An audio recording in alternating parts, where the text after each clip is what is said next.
4 gudang penyimpanan biji plastik di Pantai Indah Dadap, Tangerang terbakar.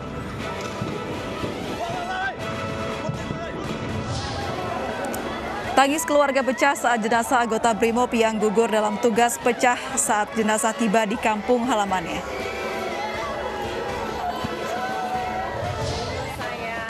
Setelah seorang wanita yang memamerkan plat nomor kendaraan milik TNI ditangkap.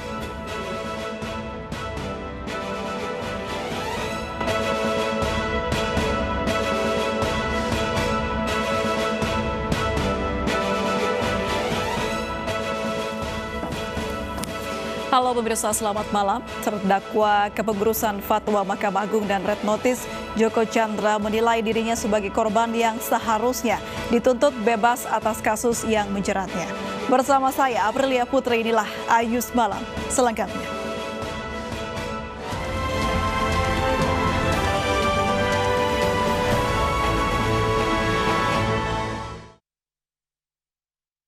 Kita awali informasi malam ini, pemirsa. 4 gudang penyimpanan biji plastik di Pantai Indah Dadap, Tangerang terbakar. Material yang mudah terbakar dan hembusan angin membuat petugas kesulitan memadamkan api.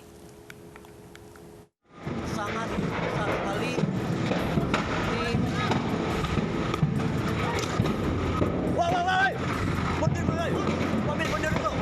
Kebakaran terjadi di gedung penyimpanan biji plastik di Pantai Indah Dadap, Tangerang, Banten. Ledakan kecil terdengar dari dalam gedung.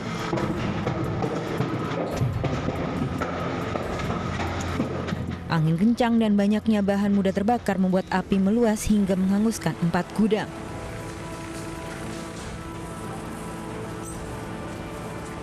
Pas dari rumah ngeliat pabrik udah ngumpul kayak gitu, terus tahu-tahu di sini udah rame. Udah gitu dong saya tahu. Tapi kalau Mbak sendiri belum masuk ya? Belum, soalnya setahu saya kejadiannya itu jam 6. 9 unit pemadam kebakaran dikerahkan. Kebakaran diduga dari arus pendek listrik gedung plastik. Terbakar 4 gudang, ini semuanya 2 gudang berproduksi alat-alat rumah tangga dan 1 gudang plastik, 1 gudang lagi ada karton juga.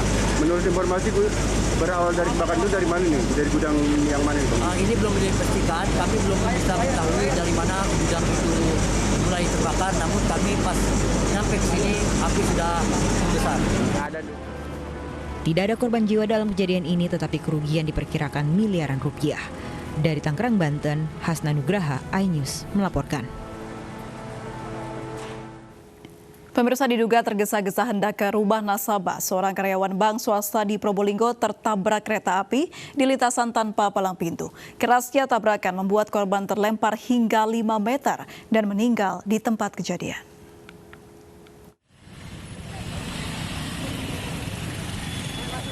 Kecelakaan kereta api dengan sepeda motor ini terjadi di perlintasan kereta api tanpa palang pintu di Desa Celara, Kecamatan Leces, Kabupaten Probolinggo, Jawa Timur. Korban bernama Muhammad Sajid, 25 tahun, warga Desa Lekok, Kabupaten Pasuruan ini meninggal di tempat kejadian dengan luka di kepala dan dada. Akibat kerasnya tabrakan, korban terlempar hingga 5 meter. Kecelakaan ini terjadi saat korban yang merupakan karyawan bank swasta diduga hendak mendatangi rumah nasabah. Naas saat melintas di perlintasan kereta api tanpa palang pintu, melintas kereta api Sri Tanjung dan kecelakaan tidak dapat dihindarkan. Perkiraan dari barat, soalnya yang luka itu bagian kiri, kereta dari utara. Kereta dari utara. Ini langsung nyebrang apa tidak noleh-noleh sendiri? Nah itu mungkin langsung nyebrang, kalau toleh-toleh pastinya tidak akan terjadi kecelakaan seperti itu. Meninggal di tempat ya Pak? Meninggal di tempat. Beberapa perlintasan kereta api di kawasan Leces memang tidak berpalang pintu dan kondisi ini membahayakan bagi warga yang melintas. Masyarakat diimbau agar lebih hati-hati saat melintas di kawasan ini karena kecelakaan kereta api kerap terjadi meski pihak PT KAI sudah memasang rambu peringatan. Dari Probolinggo, Jawa Timur, Hana Purwadi, iNews melaporkan. Polisi menangkap seorang pria yang memukul penyandang disabilitas di Sumedang, Jawa Barat. Pelaku mengaku kesal karena korban menolak saat disuapi makanan. Tuang. Pelaku pemukulan berinisial RR 36 tahun, warga desa Cilembu, merupakan teman korban semasa kecil. Pelaku bertemu korban di warung pecel lele di Sumedang, Jawa Barat. Ia berniat menyuapi makanan kepada korban. Ketika korban menolak, RR marah lantas memukuli korban berulang kali di bagian muka dan kepala. Korban yang merupakan penyandang disabilitas ini tidak kuasa melawan. Setelah video penganiayaan viral, jajaran Polsek Cimanggung langsung menelusuri identitas pelaku dan korban. Polisi berhasil mengamankan pelaku di rumahnya. Untuk korban, dia mempunyai kekurangan mental dan dia mempunyai penyakit kusta. Jadi yang datang ke sini adalah orang tuanya. Pelaku mengenal korban karena temannya waktu kecil. Kondisi korban gimana sekarang? Kondisi korban sekarang masih dalam perawatan. Pelaku kini ditahan di Mapolsek Cimanggung. Polisi menyita barang bukti pakaian yang digunakan pelaku dan korban. Tersangka dijerat pasal 351 KUHP dengan ancaman hukuman 7 tahun penjara. Dari Sumedang, Jawa Barat, Beben HVA iNews melaporkan. Denpom 35 Siliwangi menangkap seorang wanita yang viral di media sosial karena memamerkan plat nomor kendaraan milik TNI. Meski telah meminta maaf, kasus ini kini ditangani oleh Satreskrim Mapolres Bandung. Dari platnya aja Anda sudah bisa tahu dong suami saya itu siapa. Dalam video yang beredar di beberapa platform media sosial, seorang wanita memamerkan nomor kendaraan TNI yang terpasang di mobil pribadinya. Setelah video ini viral, warga Bandung berinisial R ini ditangkap petugas Denpom 35 Siliwangi di kediamannya di kawasan Batu Nunggal, Bandung, Jawa Barat. Pemilik kendaraan berjenis sedan ini meminta maaf dan mengakui bahwa plat nomor TNI yang terpasang di kendaraan pribadinya adalah palsu. Saya meminta maaf yang sebesar-besarnya kepada seluruh warga Indonesia, pada jajaran Kesatuan TNI dan semua yang berkaitan. Saya minta maaf dan saya janji tidak akan mengulanginya lagi. Meski telah meminta maaf, proses hukum terus berlanjut. Pihak TNI melimpahkan ke Satreskrim Polrestabes Bandung karena dianggap telah menyalahgunakan tanda nomor kendaraan milik TNI. Menyalahgunakan tanda nomor kendaraan milik TNI yang tidak pada peruntukannya, yang digunakan oleh seorang perempuan dengan inisial R, tidak pada tempatnya. Satreskrim Polrestabes Bandung masih terus berkoordinasi dengan Denpom Dam 3 Siliwangi untuk mendalami kasus ini. Sementara mobil untuk sementara diamankan di Mapolrestabes Bandung. Dari Bandung, Jawa Barat, Mujid Prayitno, iNews melaporkan. Senjata api saat razia protokol kesehatan di sebuah kafe di Medan, Sumatera Utara. Polisi siap memberikan sanksi tegas kepada oknumnya tersebut.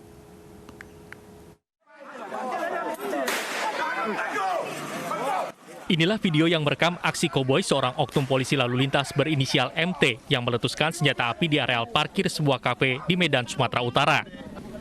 Aksi koboi MT ini terjadi saat tim Satgas Penanganan COVID-19 Sumatera Utara melakukan razia protokol kesehatan di kafe tersebut.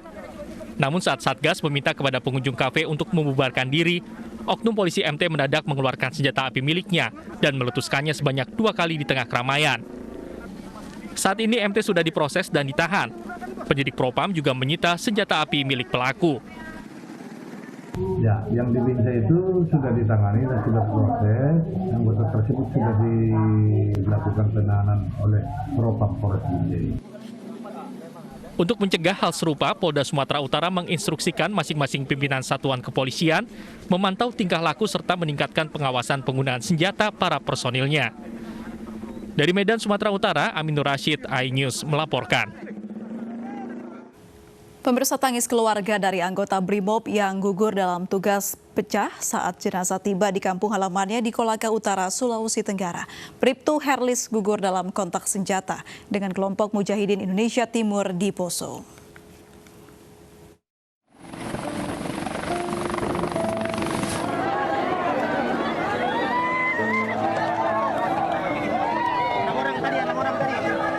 Jenazah Bribtu Herlis, anggota Brimob yang gugur dalam kontak senjata dengan kelompok Mujahidin Indonesia Timur, tiba di desa Mukaisi, Pukue, Kolaka Utara, Sulawesi Tenggara.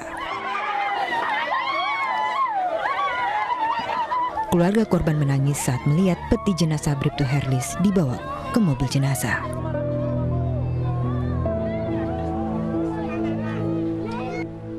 Lulusan kepolisian dari Kesatuan Brimob pada tahun 2013 ini mendapat penghargaan kenaikan pangkat 1 tingkat menjadi Bribka. Keluarga yang ditinggalkan mendapatkan santunan 75 juta rupiah. Anak kedua dari 4 bersaudara ini disemayamkan di perkuburan umum samping makam ibunya yang meninggal 8 tahun lalu. Saat melaksanakan patroli, tim yang bersangkutan terjadi kontak tembak.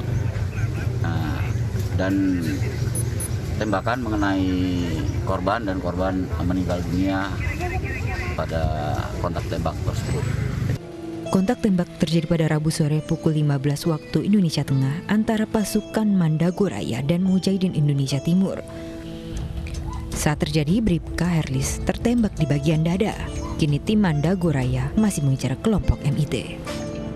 Dari Kabupaten Kolaka Utara, Sulawesi Tenggara, Israel Dianas, iNews melaporkan.